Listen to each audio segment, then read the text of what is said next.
she was here. She's worshiping God. She's magnifying Him. Why? Because she could have made a good excuse not to come. But she said, you don't know like I know what He's done for me. There's a blessing in the house of the Lord this morning. And I'm going to get there to get mine. You may not want yours this morning. But honey, I know firsthand what He's done for me. And I know that there's a nugget there. I know there's a deliverance there. I know I can get my blessing there. Right.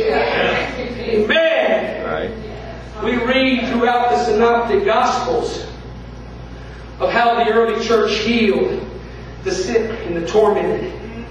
In Matthew 8, 5 through 10. And when Jesus was entered into Capernaum, well, Capernaum had some issue, didn't it? There came unto him a centurion, beseeching him, and saying, Lord, my servant lieth home sick of the palsy, grievously tormented. And Jesus saith unto him, I will come and heal him.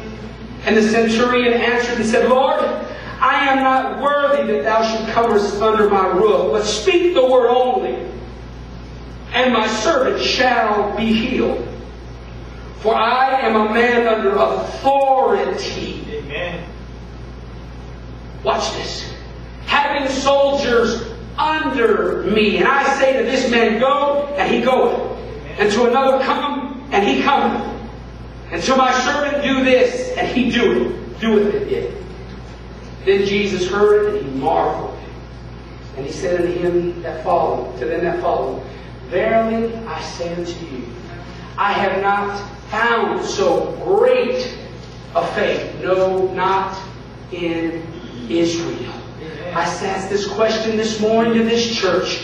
Will this church do greater than that?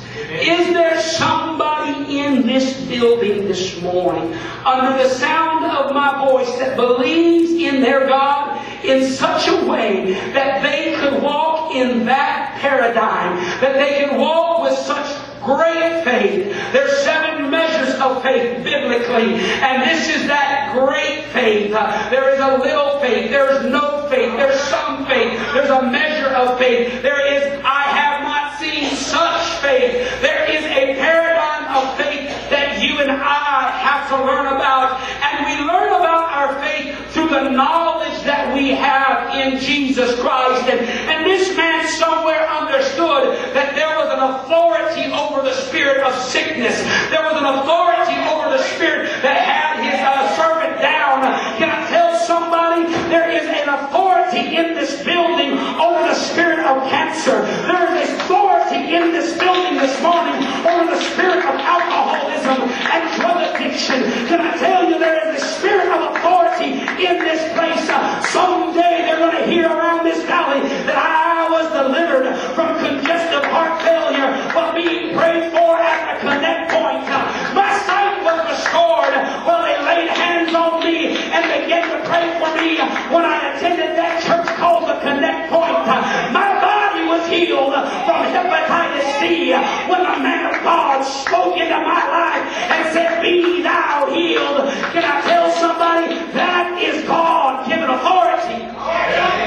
Amen. Sister Nina informed the church months ago that she had contracted the deadly virus hepatitis C. Amen. From a blood transfusion that she had received many years ago. We knew this for some time and we prayed.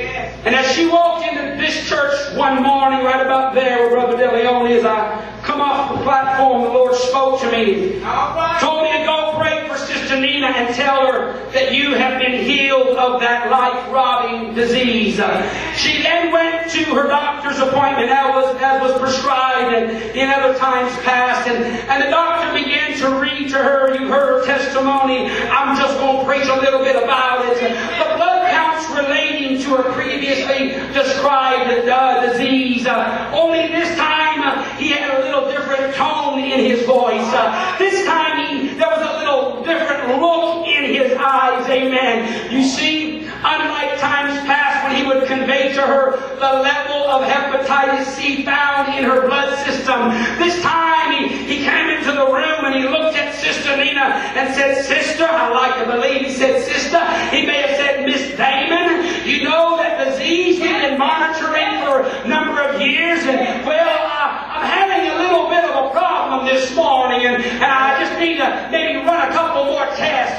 something, and I'm just kind of adding, but he walks into that room, and there she's looking at him all the while knowing, oh, doctor, you don't understand.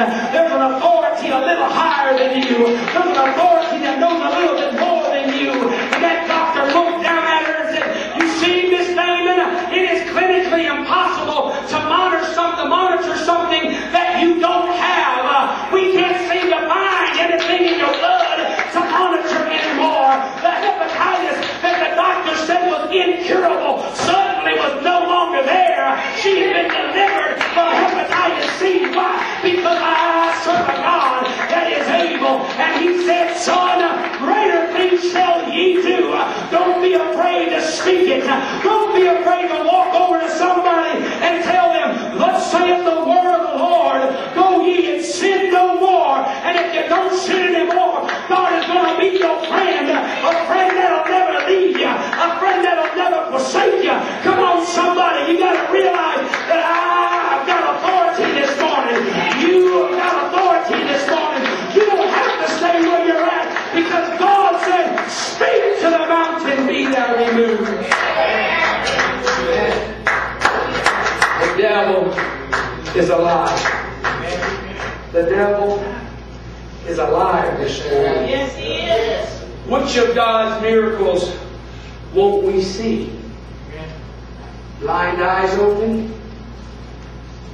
A young man by the name of Bert Horvath attended this church a while back. Bert was blind in one of his eyes because of a BB that his brother had shot into his eye as a kid. The BB was never removed.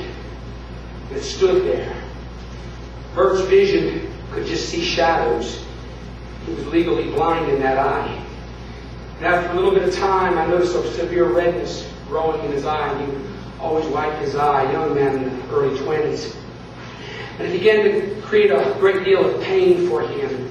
And we would pray, and we would talk, and as time went on, the doctors had decided that the infection was so severe that they needed to remove the eye entirely because they couldn't go in and actually get the BB. And when we began to talk and discuss the elements of this surgery, Bert conveyed to me, Pastor, I don't want to do this. He said, because how then will God be able to heal and give me my sight back? I believe that God's going to give me my sight back one day, Pastor. And so I can't have my eye removed. And so they said, I said, what they're going to do? They said, well, they're going to take it out and they're going to give me a glass eye. And I don't think God's going to make my glass eye see. I know He can, but Pastor, I just don't want to do that. And I want to tell you that Bert and his wife had to set up an appointment for a surgery consultation that next Tuesday. The only problem that there was still a Sunday service in between. Amen. Amen. And so it was on Sunday morning. It started out like every other service. On a Sunday morning, the church worshiped during song service. They prayed during prayer requests. They gave during the offering. They testified during testimony service. Everything was status quo. That is until the preaching began. And during the preaching, smack dab in the middle of my sermon, the Spirit of the Lord began to move over me. And in the middle of my sermon, I dropped my mic. I walked over to young Bert and I began to lay my hands on him and I began to prophesy over him and speak into that young man's life. I'm going to tell somebody that I remember the Spirit moving so strongly that I don't even remember exactly the words that I prayed, but